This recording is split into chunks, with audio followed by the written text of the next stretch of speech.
Well, actually, the scribing tool does have another use. What you can do is use it to score cards.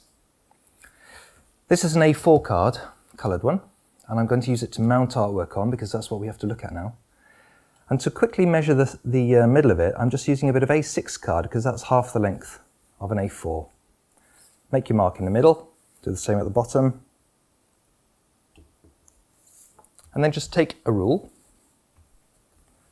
line up the two marks, and with the scribing tool, work carefully downwards, leaving a small line behind, which we're then going to fold over on. So just take the card, fold over on the line, and crease it. You can make your own cards out of any material then. And these are ideal for presenting the artwork. Time on this video is running out. It's been great fun making it, but I want to show you a bit more about presentation, because presentation really is the key. I forgot to tell you that when you crease the cards over, sometimes you get a white line down here where the colour comes off.